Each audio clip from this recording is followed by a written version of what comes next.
नमस्कार, आप देख रहे हैं न्यूज 18। मैं हूं आपके साथ मेनका चौधरी। सुबह के बुलेटिन में आपका स्वागत है। और आज से यूपी विधानसभा का मानसून सत्र शुरू हो रहा है। राज्य सरकार की ओर से इस सत्र के लिए सभी तैयारियां पूरी कर ली गई हैं। माना जा रहा है कि इस बार सत्र में सरकार कई जरूरी विधेयक पेश कर सकती है। वहीं विपक्ष सरकार को कानून व्यवस्था, बेरोजगारी, महंगाई, गन्ना मूल्य भुगतान जैसे मुद्दों पर घेरने की तैयारी में है। और ऐसे में सत्र के दौरान सत्ता पक्ष और विपक्ष के बीच तीखी बहस देखने को मिल सकती है। विधानसभा में प्रश्नकाल के बाद कई रिपोर्ट भी सदन के पटल पर रखी जानी है।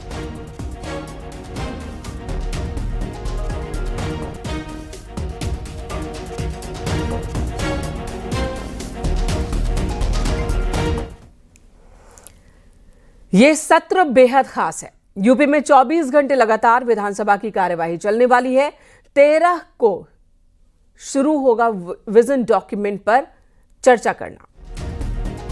13 अगस्त को विजन डॉक्यूमेंट 2047 पेश किया जाएगा।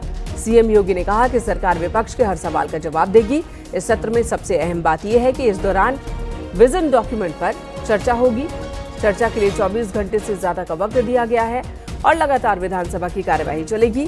13 अगस्त की सुबह 11 बजे से शुरू होकर ये चर्चा रात भर और 14 अगस्त दोपहर 2 बजे तक जारी रहेगी।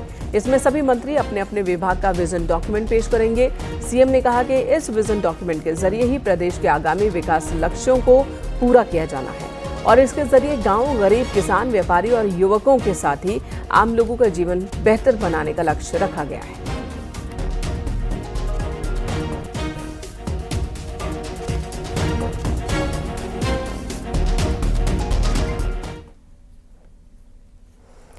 विजन डॉक्यूमेंट 2047 पर विधानसभा में 24 घंटे चर्चा होने के मुद्दे पर अखिलेश यादव ने विरोध किया है। उनका कहना है कि 24 घंटे इस तरह से चर्चा सही नहीं है।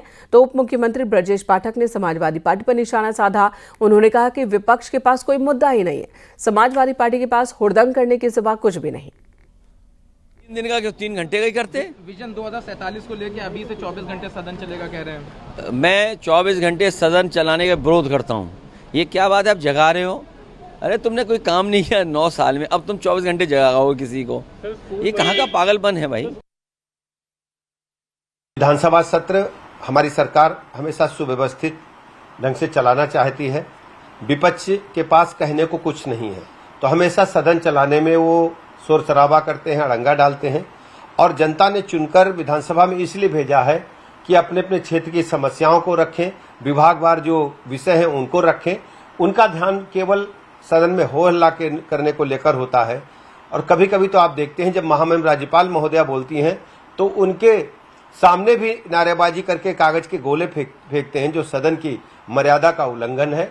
और पूरे प्रदेश की जनता जानती है कि समाजवादी पार्टियों के पास केवल हुड़दंग करने के सिवाय कहने को कुछ नहीं है।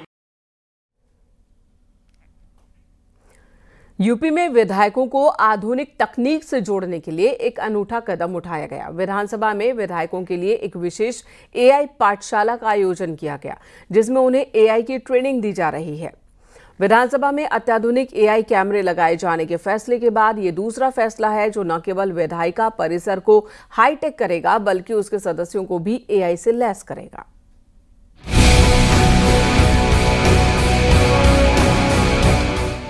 उत्तर प्रदेश विधानसभा ने तकनीक के इस युग में अपने विधायकों को एआई की ताकत से लैस करने का फैसला किया है। इस विशेष सत्र में आईआईटी कानपुर के प्रोफेसर विधायकों को हाईटेक दुनिया से जोड़ रहे हैं। उत्तर प्रदेश में विधायकों की एआई वर्कशॉप का आयोजन किया गया है। किसी भी विधानसभा में शायद ये पहली अपने किस्म की वर्कशॉप है जहां पर विधायकों को एआई की ट्रेनिंग दिलवाई जा रही है। कानपुर आईआईटी और आईआईएम से जुड़े हुए कुछ लोग इस पूरे वर्कशॉप सेशन का आयोजन कर रहे हैं। उत्तर प्रदेश विधानसभा के अध्यक्ष सतीश महाना की ओर से ये इनिशिएटिव लिया गया है। ये बताया जा रहा है कि एआई के ज़रिए हम कैसे समय बचा सकते हैं, कैसे और एफिशिएंट बन सकते हैं। एग्रीकल्चर, ट्रैफिक मैनेजमेंट, सिक्योरिटी और यहाँ तक महाकुंभ के दौरान ट्रैफिक मैनेजमेंट और जो सिक्योरिटी के इंतजामात थे उसमें कैसे एआई ने मदद की। विधानसभा अध्यक्ष के निर्देश पर आयोजित इस एआई पाठशाला में विधायकों को कानूनी शोध, दस्तावेज जांच, नीति अध्ययन और नए विधेयकों को तैयार करने में एआई के उपयोग की ट्रेनिंग दी गई। ये टैब करीब 7-8 साल पहले लग सकते थे, मतलब हम 8 साल बाद उस टेक्नोलॉजी का उपयोग कर पाए। आदरणीय अध्यक्ष महोदय ने इस बात को और आगे बढ़ाया है और 8 साल नहीं लग रहे हैं। अब आज AI की टेक्नोलॉजी आई है, हम जैसे जैसे टेक्नोलॉजी आ रही है हम उसको सीख भी रहे हैं और इससे भी आगे बात होगी कि विधायिका, चाहे उत्तर प्रदेश की विधानसभा हो चाहे पार्लियामेंट हो, आज आप देख रहे हैं कि जो नई टेक्नोलॉजी आ रही है उससे संबंधित जो कानून चाहिए, प्राइवेसी के कानून भी चाहिए, साइबर क्राइम को रोकने वाले कानून भी चाहिए, वो भी साथ साथ बन रहे हैं। इस प्रशिक्षण का मकसद विधायकों को स्मार्ट उपकरणों का प्रयोग सिखाना है ताकि वे कानूनी समस्याओं को पहचान सकें, प्रस्तावित कानूनों की तुलना अन्य राज्यों और देशों के कानूनों से कर सकें और अपने क्षेत्र के विकास के लिए AI का बेहतर इस्तेमाल कर सकें।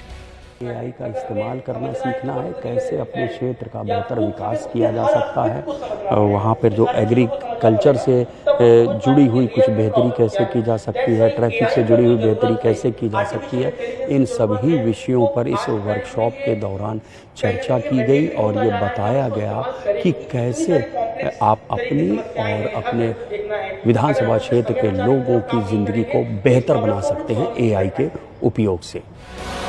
विधानसभा अध्यक्ष का कहना है कि ये पहल विधायकों को न केवल तकनीकी रूप से सशक्त बनाएगी बल्कि उनके क्षेत्रों में विकास और जनकल्याण के नए रास्ते भी खोलेगी।